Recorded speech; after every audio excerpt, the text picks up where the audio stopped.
발명특허 제3강 3교시를 시작하겠습니다. 2강에선 4차 산업혁명과 발명특허를 뒷부분 좀 했고 2장에 특허권과 지식재산권의 범위, 그래서 특허권이 지식재산권 내에 있는 것이고 특히 최근에 이 디지털 3장의 디지털 콘텐츠에 관한 권리 보호에 관해서는 특히 저작권, 저작 인적권이 매우 밀접한 권리라 저작권에 대한 강의를 조금 더 상세하게 해드렸어요. 이제 목차에 따르면 3장 부분이 이 3교시의 강의 내용이 되겠습니다.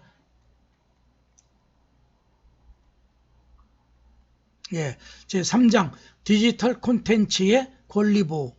첫 번째, 자유시장 경제의 메커니즘. 헌법, 우리 헌법이겠죠. 자유시장 경제 질서에 관하여 선언하고 있고 우리 헌법 제119조 1항에 누구나 자본주의 경제와 또 시장의 그 보이지 않는 손에 의해서 이런 메커니즘을 자유시장 경제 질서라고 하죠. 그래, 자유시장 경제는 분업에 의해 생산된 재화는 아담 스미스 얘기죠. 수요와 공급의 관계에 의해 형성된 가격에 사익 구성원들에게 분배돼서 여기에 어떠한 가치가 시장을 통해서 특히 완전 경쟁 시장에서는 부의 분배 또 자원의 우리가 이제 배분 이런 것들이 보이지 않는 손인 수요와 공급 법칙에 따라서 지배되고 그걸 국가나 이런 데서 개입하지 아니하는 걸 자유시장 경제 질서라고 하죠. 이러한 자유시장 경제의 메커니즘이 제대로 작동되지 않는 시장인데 바로 디지털 콘텐츠 시장이 그렇다. 그러면 왜 그러냐면 자유시장 경제라는 건 수요 공급의 균형점에 공급 가격이 정해지고 그 판매 가격이 정해지는데 이 디지털 콘텐츠는 무한 복제 가능하고 또 복제를 계속 반복해도 어떤 그 상품성이 떨어지지 않고 여러분들 영화 예를 들면 옛날에는 필름 또 우리가 카메라도 필름이었었죠. 근데 필름은 자꾸 사용하면은 그게 긁히거나 하면은 그 영화관에 가도 비가 오는 것처럼 찌찌찌찌 특히 옛날 시골의 제들은 가설극장이라는 게 있었는데 그 가설극장에 가서 영화 보다 보면은 유명하고 오래된 또 그 가설극장에 올 때쯤 되면 기존에 있던 영화관에 다 몇 바퀴 돌아간 다음에 그렇죠? 1상영관, 2상영관, 한 3차, 4차 상영관쯤에 시골 가설극장에 오니까 필름이 낡아가지고 이렇게 막 비오는 현상, 그 필름이 긁힌 거죠. 그렇죠? 그런데 디지털 이 메커니즘, 디지털 기술 이건 여러분이 지금 스마트폰의 카메라, 또 디지털 카메라, 또 디지털 요즘에 촬영기. 그래 옛날엔 필름을 바꿔 끼면 했는데 지금은 칩은 넣긴 넣지만 전부 다 디지털 장비화 됐죠. 디지털 카메라. 그래서 그 안에 여러분들이 SD 카드 같은 건 있지만 실제로는 필름에 저장하는 게 아니라 반도체, 그렇죠? 그 안에다가 저장하는 이런 게 그래 복제가 무한 가능하고 또 금방 다운로드 받을 수 있고 그래 요즘에는 넷플릭스 이런 데 플랫폼을 통해서도 여러분 영화를 볼 수 있듯이 그런 디지털 기술, 디지털 콘텐츠는 수요 공급 법칙이 제대로 작동되지 않고 이런 데서 뭐예요? 불법 디지털 콘텐츠의 권리 침해 내지는 그 무한 복제를 통해서 창작자가 많은 피해를 볼 수도 있다. 그런 면에서 제가 4차 산업혁명과 관련되는 특히 지금 디지털 전환 시대에는 이 디지털 콘텐츠가 창작, 발명, 특허 이런 데도 중요하지만은 앞으로 여러분들의 마인드 형성에서도 디지털 콘텐츠의 이런 개념을 인식해 둘 필요가 있죠. 그러면 이에 디지털 콘텐츠의 의의. 디지털 콘텐츠는 재화를 재생산하는 데 드는 비용이 제로 상태. 그리고 여러분들이 대표적으로 CD 생각하면 되죠. 여러분들이 컴퓨터에서 나의 데이터 콘텐츠를 그 컴팩트 디스크 또 DVD 이런 데다 담고 요즘에는 블루 비디인가요? 뭐 하여튼 그런 데다가 담으면 3시간까지 분량도 담죠. 그래서 옛날에 영화 한 편이 2시간이 넘으면 DVD 2장으로 만들었다면 지금 BD, 블루 그 뭐 디스크인가요? 거기에는 한 3시간 넘게까지도 저장 매체가 되죠. 그래서 저도 그런 음반이 몇 개, 클래식 음반을 갖고 있는데, 뭐 카라야니안 거 3시간 공연, 특히 오페라 같은 게 막 3시간짜리 이런 게 있죠. 그걸 한 장에다 다 담을 수 있죠. 그래서 비용도 무한 카피도 되고, 그러니까 여러분들이 컴팩트 디스크, 그거 공 CD 이런 거는 한 장에 뭐 몇백 원 안에 썼죠. 그렇죠? 지금 이제 DVD로 좀 더 용량이 커졌고, 그게 이제 지금 블루 디스크 일로 또 더 커지고, 앞으로는 아마 더 크기도 작아지고 한 10시간, 20시간까지도 저장 매체가 나오겠죠. 그래서 다른 재화와는 달리 아무리 경쟁이 치열해진다 하더라도 가격이 한계 비용, 즉 0으로 떨어지지 않을 뿐만 아니라 비용과 관계없이 가격이 결정되는 겁니다. 그러니까 통상적인 우리가 고전파 경제학자들이 바라봤던 수요 공급 법칙이 그대로 적용되지 않는 게 이 디지털 콘텐츠가 되겠죠. 그래서 지금 우리도 이제 디지털 뉴딜 한다고 많이 하는데, 그런 게 바로 여러분들이 이제 마인드를, 이제 생각도 디지털, 또 실천도 디지털, 그러니까 0과 1 두 비트를 가지고 창조해내는 게 이른바 디지털이겠죠. 디지털 세계, 디지털 경제, 디지털 또 지식재산권, 디지털 콘텐츠, 이런 말이겠죠. 그래서 디지털 콘텐츠 의의 두 번째, 누구나 손쉽게 디지털 콘텐츠를 복제하고 배포할 수 있기 때문에 항상 불법 복제, 불법 다운로드가 이슈로 따라다닌다. 그래 지금 뒤에 이제 오늘 끄트머리에 앞으로 저작권법을 전면 개정해서 이 플랫폼 디지털 이런 콘텐츠를 보호하는 쪽으로 한다. 그리고 이 다운로드가 무한정 가능하기 때문에 저작권 침해가 너무 빈번하고 많죠. 그래서 최근에 개정한 2009년 저작권법 전면 개정하면서 디지털 콘텐츠에 대한 개념정도 들어왔는데, 그래서 그걸 조금씩 수정해서 또 특별법으로 디지털 온라인 산업발전법 이런 것도 만들어 제가 조금 소개하거든요, 뒤에서. 그래서 이런 디지털 콘텐츠의 한계 비용 자체가 제로인 이런 데이기 때문에 기존의 시장 자유시장 경제의 메커니즘 적용이 안 된다는 것, 즉 디지털 콘텐츠의 권리 침해가 문제되는 것이다. 최근에 리디지라는 이런 이제 회사 어떤 상품명이었겠죠. 소비자가 합법적으로 구매해 가지고 있었던 디지털 음원을 중고 가격에 다른 자에게 대파는, 그러니까 내가 다운받았던 걸 사들여서 더 싼 가격, 왜냐면 싸게 사드리겠죠. 신품을 사는 게 아니라. 그러면은 기존에 있던 음원이 안 팔리겠죠. 그렇죠?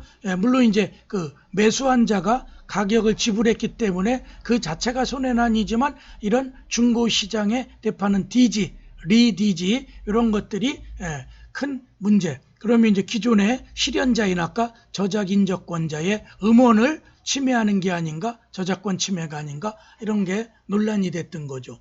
또 다음에 디지털 콘텐츠의 일을 조금 더 설명해 보면, 디지털 콘텐츠에 대하여 아마존과 애플 역시 세계의 IT 기업의 양대 기둥이겠죠.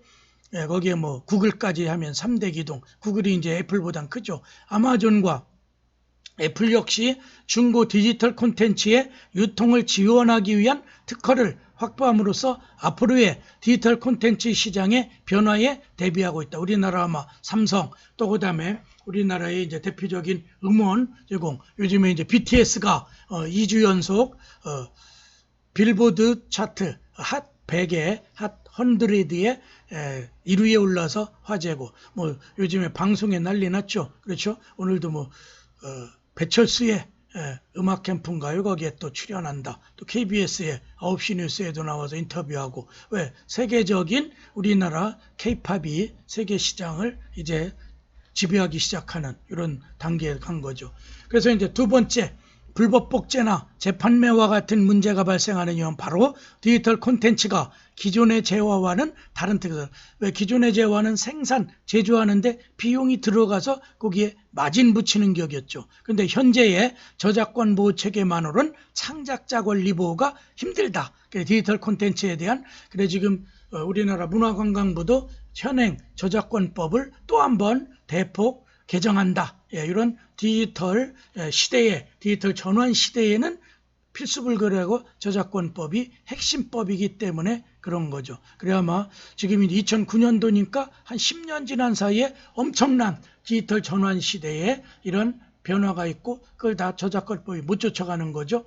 예, 그렇기 때문에 DRM, 디지털 라이트 매니지먼트, 디지털 권리의 어떤 뭐 관리 뭐 이런 것쯤 되겠죠. 경영 같은 방법을 통해 창작자 권리를 보호하고는 있으나 이 역시 문제를 완벽하게 막고 있지는 못한 것이 현실이다. 그래서 모법인 저작권법을 전면 개정하고 또 특별법을 지금 이제 온라인 디지털 산업 발전법이 만들어졌듯이 앞으로 이런 디지털 저작권에 대한 권리, 콘텐츠에 대한 거를 특별법이 더 세분으로 만들어져야 될 것 같다. 일본의 경우는 저작권법을 콘텐츠 유통자에서 이용자, 콘텐츠 이용자에게 확대 적용함으로써 정부 차원에서 불법 다운로드에 대해서 강력하게 대응하고 있으며, 그리고 우리보다 한 발짝 바르게 저작권법을 개정했겠죠. 디지털 콘텐츠의 2차 유통에 대해서도 조항을 신설함으로써 디지털 콘텐츠 시장의 활성화를 준비하고 있다. 그래서 여러분들이 아무리 BTS가 세계를 제패하고 K-팝이 해도 이런 권리 보호가 제대로 갖춰지지 않고 통제가 되지 않는다면 이런 창작자, 저작권자, 실현자들, 저작인저권자들에게는 별로 수익은 창출 못하고 그걸 중간에 불법으로 또 음성시장에서 유통시키는 자들만 배를 불릴 수도 있죠. 그래서 우리도 이제 우리나라 디지털 콘텐츠가 세계를 지금 특히 한류, 우리나라 드라마 이런 거 북한에서도 많이 봤지만 동남아시아, 베트남이라든가 중국, 또 그다음에 인도네시아 이런 또 남미 이런 데서도 우리나라 드라마, 우리도 한때는 미국 드라마 많이 봤죠. 미국 영화. 그런데 이제 우리나라 콘텐츠, 특히 디지털 콘텐츠를 강하게 보호할 수 있는 이런 입법 조치가 필요할 때가 됐다. 그래 디지털 콘텐츠를 강조한 이유는 4차 산업혁명의 한 분야이기도 하고 또 여러분들이 발명, 저작, 그래서 특허만 생각할 게 아니라 이제 이런 소프트웨어를 통한 저작권 이런 것들도 넓은 의미의 여러분이 관심을 갖고 또 내가 종사하는 직업 속에서도 이런 디지털 저작물을 보호받기 위한 마인드가 필요하다고 생각해서 제 3강에서 강조해서 디지털 콘텐츠의 권리 보호를 강의하고 있는 거죠. 그 다음에 큰 3번에는 온라인 디지털 콘텐츠 산업발전법 최근에 제정된 걸 조금 살펴보겠어요. 먼저 이 법의 목적. 이 법은 온라인 디지털 콘텐츠 산업의 발전에 필요한 사항을 정함으로써 온라인 디지털 콘텐츠 산업의 기반을 조성하고 그 경쟁력을 강화하여 국민 생활의 향상과 국민 경제의 건전한 발전에 이바지함을 목적으로 한다. 그래서 모든 법의 1조는 그 법을 제정한 근본적 목적 또 방향 뭐 이런 걸 여기에 제시해야죠. 그래서 온라인 디지털 콘텐츠 산업이 막 발전해. 특히 온라인 게임. 그래 얼마 전에도 우리나라 카카오 게임즈 이걸 이제 상장했는데 어마어마하게 매일 상종가 치고 지금 한 4, 5일쯤 됐죠. 어쨌든 지금 또 BTS 이게 이제 올해 코스닥에 상장되면 어마어마한 지금이 이제 거의 4조 내지 5조 원 그 정도의 가치를 갖는다고 그러죠. 그래서 이제 방시혁 BTS의 빅히트의 그 CEO죠. 그 젊은 친구가 BTS 7명이죠. 저기에게 100억씩 뭐 90몇 억씩 해서 주식을 배당해 주겠다. 그러면 그 7명의 친구들은 노래 하나 K-팝을 가지고 세계도 집회하고 재산도 100억 이제 부자가 되는 거죠. 여러분이 말이 100억이지 100억이면은 평생 쓰고도 못 쓰겠죠. 저희의 목표는 10억 만들기인데 어마어마한 그런 부를 쌓을 수 있는 거예요. 그래 온라인 디지털 콘텐츠 산업발전법의 목적. 그 다음에 여기서 디지털 콘텐츠를 정의해 놓고 있어요. 디지털 콘텐츠라 하면 부호, 문자, 음성, 음향, 이미지 또는 영상 등으로 표현된 자료 또는 정보로서 그 보존 및 이용에 있어서 효용을 높일 수 있도록 전자적 형태로 제작 또는 처리된 걸 말한다. 이거는 동법 2조 1호 그렇죠? 호가 앞에 그건 빼도 되겠네요. 2조 1호에 있는 그런 정의예요. 그래서 대개 2조에는 용어 설명이 있거든요. 특별법들은 특히 2조가 용어 설명인데 2조 1호에 디지털 콘텐츠를 정의해 놨고, 또 거기 2호에는 온라인 디지털 콘텐츠를 정의해 놨어요. 온라인 디지털 콘텐츠라 하면 정보통신망 이용 촉진 및 정보보호 등에 관한 법률 제2조 제1항 제1호의 규정에 의한 정보통신망, 이하 정보통신망이라고 하면서 사용되는 디지털 콘텐츠, 그러니까 온라인망, 즉 무선 SNS 같은 걸 통해서 거기에 디지털 콘텐츠 데이터를 가서 유통시킬 때 이걸 온라인 디지털 콘텐츠라고 정의해 놨죠. 요 동법 2조 2호에 있고, 그 다음에 이 법을 위반하는 걸 금지하는 게 가로 4번에 설명하는 거예요. 금지행위와 손해배상 청구. 본법에서 타인의 온라인 콘텐츠를 복제, 전송 등의 행위를 금지하고 있으며, 그러니까 무단으로 남의 게임 이런 것들, 영화 이런 것들을 함부로 복제해서 팔아도 안 되고, 전송, 방송 같은 게 전송 개념 아니에요? 그걸 금지하고 있으면 법 18조 1항 본문에 금지행위로 돼 있고, 이에 위반하는 행위에 금지행위로 위반하는 거죠. 그 위반 행위의 중지나 예방 및 그 위반 행위로 인한 손해배상. 그래서 현재 내 권리가 침해될 것 같으면 그걸 전송하지 마라, 쓰지 마라, 중지, 또 예방, 뭐 그런 게 이미 다 퍼져버리면 다 다운받아서 다운로드 받으니까 예방, 또 일단 침해가 되면 전송이나 예방을 벗어나서 그 위반에 대한 마지막엔 손해배상 청구를 하겠죠. 법원에 청구할 수 있다. 그래서 아까 그 동법의 19조 제1항에 손해배상까지 규정이 나와요. 그래서 여러분들이 이런 마인드를 갖고 내가 창안한 온라인 콘텐츠, 디지털 콘텐츠를 불법 유통시킨 자를 색출해서 그 자들에게 금지, 예방, 손해배상 같은 걸 할 수 있다. 예. 가로 5번에 권리의 보호기간, 온라인 콘텐츠를 최초로 제작하여 표시한 날. 그래서 이제 그걸 인터넷에 올린다라든가 하면 거기 이제 날짜 있겠죠. 5년이에요. 5년이 경과한 때는 그러하지 않다. 5년이 경과되면 이미 권리는 이제 해제되고 누구나 다운받아 쓸 수 있죠. 그래서 영화 같은 경우도 대개 지금 이제 저작권이 70년이라 또 살아생존에 있으면 그 회사가 있는 한 계속 쓸 수 있죠. 그런데 이런 온라인 디지털 콘텐츠는 표시하고 발표하고 5년이니까 짧죠 매우. 그 다음에 가로 6번 저작권법의 개정, 2009년 7월 23일 시행된 개정저작권법 법률제 9625, 2009년 4월 22일 일부 개정하고 지금 현재 시행되고 있는 건데, 그 저작권자가 아닌 제3자의 신고로 처벌받게 된다. 이건 무슨 뜻이냐면은 저작권에 있어서 종전에는 친고죄, 형법에서 친고죄라는 거는 피해자의 고소가 있어요. 옛날에 간통사건 같은 게 그랬고 간간이 그랬죠. 물론 이제 거기에 성폭력법 같은 데는 그런 게 해제돼 있지만, 친고라는 건 피해자 스스로 고소, 또 아니면 고소가 있어야 그 이제 기소할 수 있고 수사할 수 있는 불고불리의 원칙에 고소권을 행사해야 되죠. 그래서 저작권이 종전에는 저작권자, 창작한 자나 그런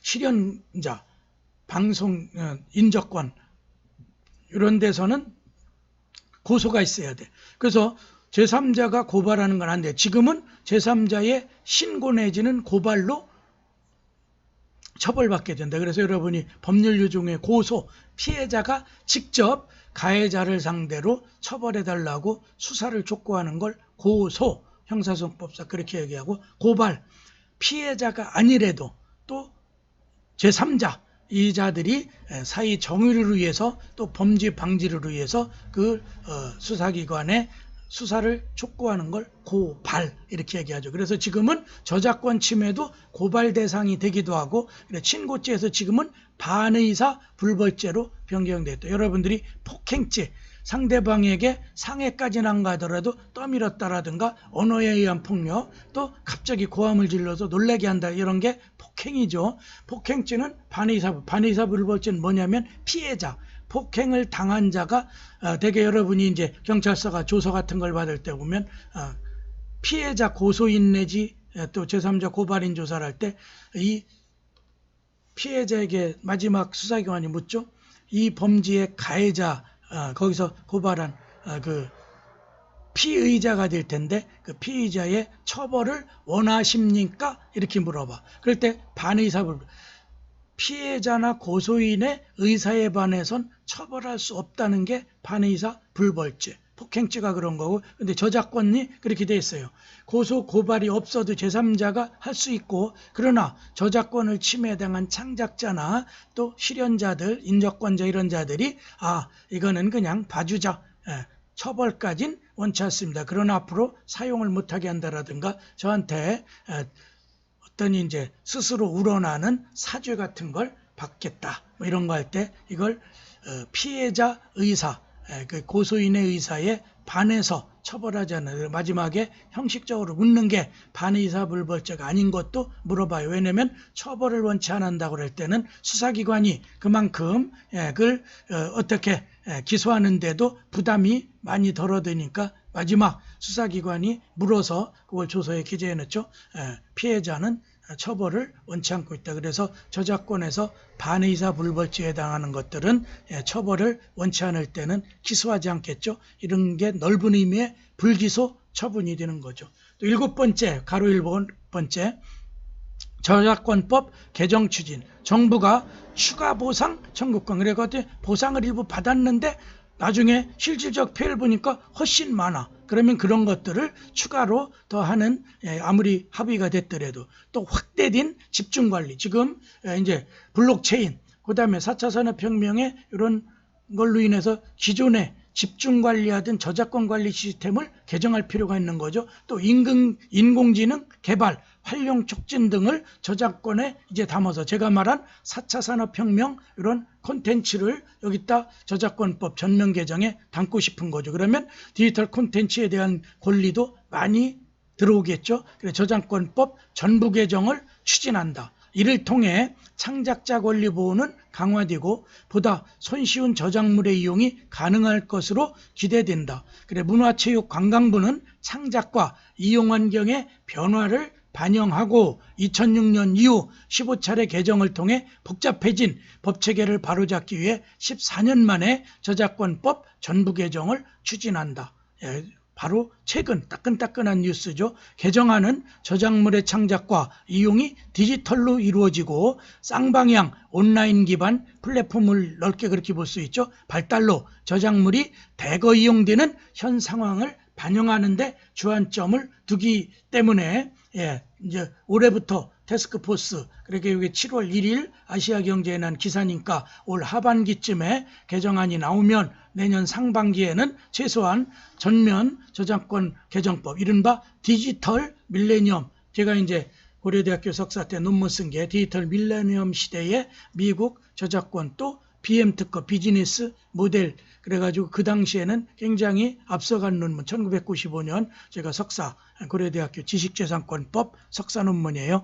인터넷 멀티미디어의 지적재산권 보호에 관한 연구. 그래 그 당시에는 밀레니엄 디지털 저작권법 미국에서부터 나왔고, 또 그게 이제 와이포 세계 저작권 기구의 조약, 와이포 조약으로 반영이 됐었고, 그 다음에 우리나라도 그 즈음에서 디지털, 제가 논문 쓰고 나서 개정이 여러 번 있었죠. 그래 지금은 이른바 디지털 전환 시대, 이럴 때에 저작권법이 전면 개정될 필요도 있고, 그에 따라서 디지털 저작권, 디지털 저작물, 콘텐츠가 보호될 수 있는 그런 조만간의 개정법을 여러분 앞에 볼 수 있다. 그래 오늘 강의는 디지털 콘텐츠의 권리 보호까지 설명했는데, 여러분들이 발명 특허를 할 때 물론 특허법, 특허권이 주지만 거기에 요즘에는 이런 디지털 저작물, 디지털 저작권, 또 디지털 콘텐츠의 보호, 이런 마인드를 갖고 있으면